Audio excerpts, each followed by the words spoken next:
Hey guys, welcome back to the show. Today is going to be an interesting one. When I got out of, my time in the Marine Corps and in special operations, I had this whole different perception of everything, right?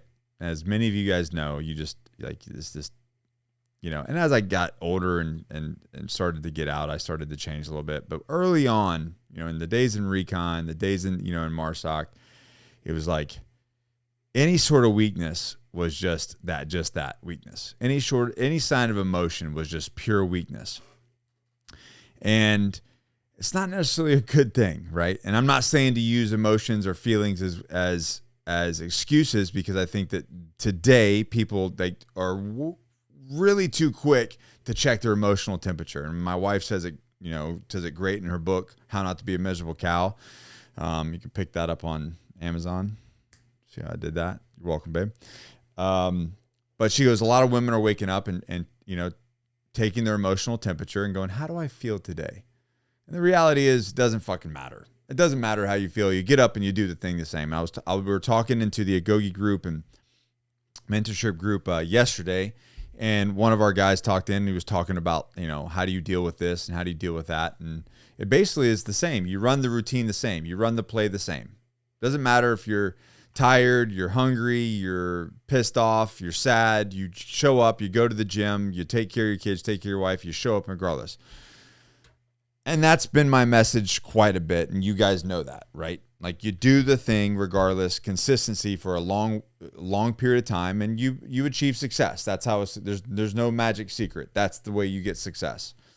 Doing the same thing on repeat for a long period of time. But there can be a downside with this, especially for really good men, right?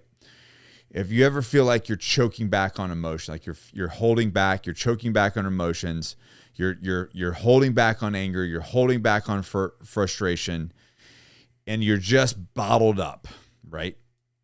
Well, that's called emotional constipation. You're freaking constipated emotionally. And I find this in men, and I see this when I do the Squire, when I do the project. I see men who are emotionally constipated, who cannot let their emotions out, on both sides of the spectrum. Both they can't cry, they can't let the joy of happiness reach to that. They can't let sadness reach to that, or they can't get angry. And believe it or not, there are some men out there that literally cannot get angry. It reminds me of the old movie. With Adam Sandler and Jack Nicholson. Was that Anger Management? Anger Management, right? Yeah. He's like, I'm not an angry guy. And at the end of it, he loses his shit, right? Yeah. Yep. Great thing. That he was emotionally constipated. He was actually angry, but he was just so bottled up. So what is the problem? Emotional constipation means you're unable to express maybe a particular emotion, maybe all emotions. But the problem with that is you become a pressure cooker.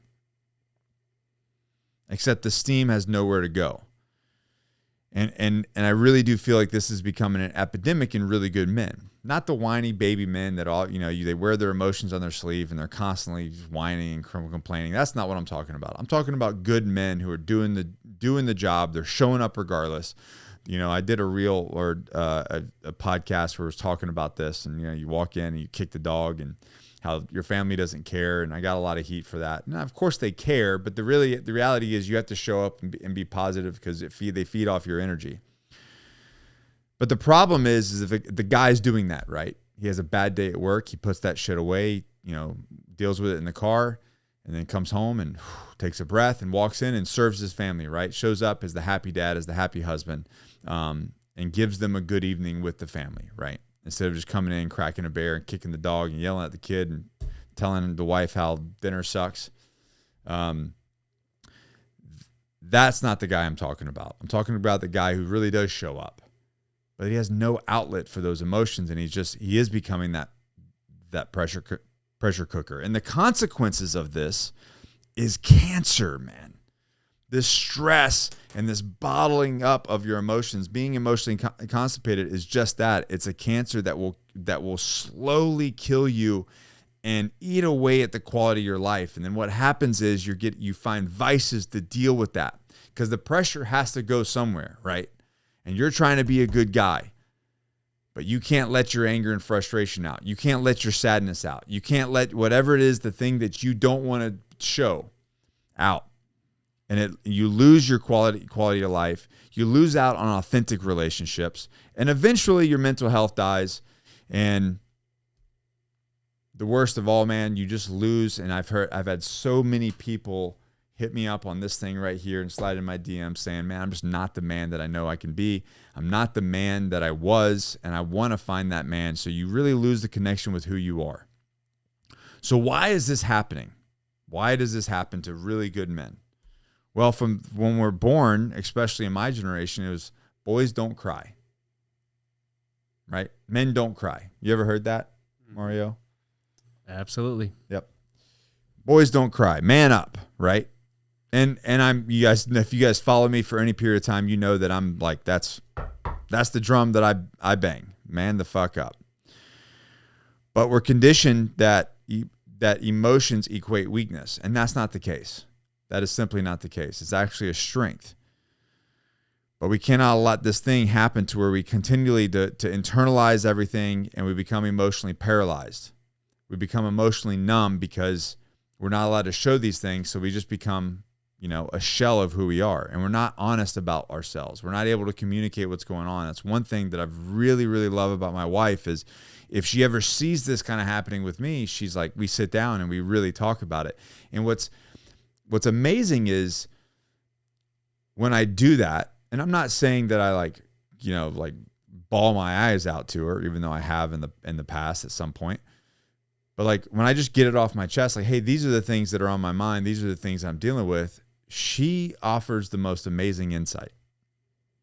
And if she doesn't offer the most amazing insight, she goes, I had no idea you were dealing with that. I'm so sorry. How can I support you? And that changes everything. So what is the solution for men? For high value, the 1% men that I'm talking to, what's the solution? Emotional intelligence. Don't be emotionally constipated. Be emotionally intelligent. So EI instead of EC, right? And it's a skill set that you have to wear. We have to be aware of our own emotions. We have to be able to manage them effectively. We know how to talk. We have outlets for them. And hell, that's one of the reasons why the Agoge is the Agoge. It's one of the reasons why I started, because I wanted a place to put out emotions. It's the reason why the Squire program is so successful. It's the reason why the project is so successful. Mario, can you go to the project? This is class 0017 honor grad. Can you go to the project and be emotionally constipated? You can, but it's going to come out. It's going to come out, right? It's going to come out. Yeah, absolutely. Yeah, it's going to catch you. It's going to catch you to where you're not able to progress there if you're emotionally constipated. Exactly. And guess what? When you release that emotion and you like 8-Ball did. Yeah. It changed everything. When you scream and you let it out and you're just saying, fuck it, let it out. And it changes things. It changes things. Yeah. It's like a weight off of your shoulder.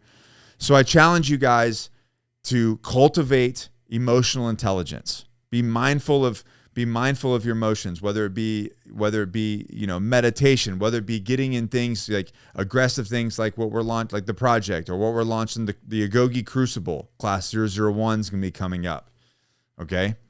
You can message me about that or hit us up at the Agoge and find out about that. We have 20 slots. Ding, ding, ding. But that's going to be a 48-hour event where men are going to attack some emotions. And we're going to let some emotions out. We're going to give a place for them. And then ask yourself, how are you feeling? Then work on your communication. Never say a 4-letter word. And men, you should know this. If you ask your wife how she's doing and she says fine, is she fine? Is Alex fine? If you say, hey, how are you doing? You walk in, she goes, fine. Yeah, don't let that go. Things are not fine. Do not let that go. Fine is a 4-letter word. So learn how to articulate If you're going to be a high value man, you're going to be this 1% of men, these 1% of leaders, of fathers, of husbands, then you need to be able to articulate how you feel. And you need to find a place to put those emotions, because when they get bottled up, we're going to talk about it in the next video, the next podcast, the next video, is the 4 things that men do to ruin their lives. And when you become emotionally constipated, you do those 4 things. So find healthier coping mechanisms. Don't find it in the bottle. Don't find it in pills. Don't find it in drugs and porn and other women. And then, eventually fighting with some guy fighting with some other dad at the soccer game makes you look like an ass. So be emotionally intelligent, not emotionally constipated. And if you're suffering from that, if you're suffering from being emotionally constipated, click that link below. Join us in the Agogi. Join these conversations that we're having, many times on a weekly basis. We're having 4 calls a week now. Do you know that in the Agogi? 4 calls a week, talking about a community. So level up your life. Level up your emotional intelligence. You guys know the deal. Never quit, never surrender, always forward. Share this with a friend, and we'll see you on the next one. Peace.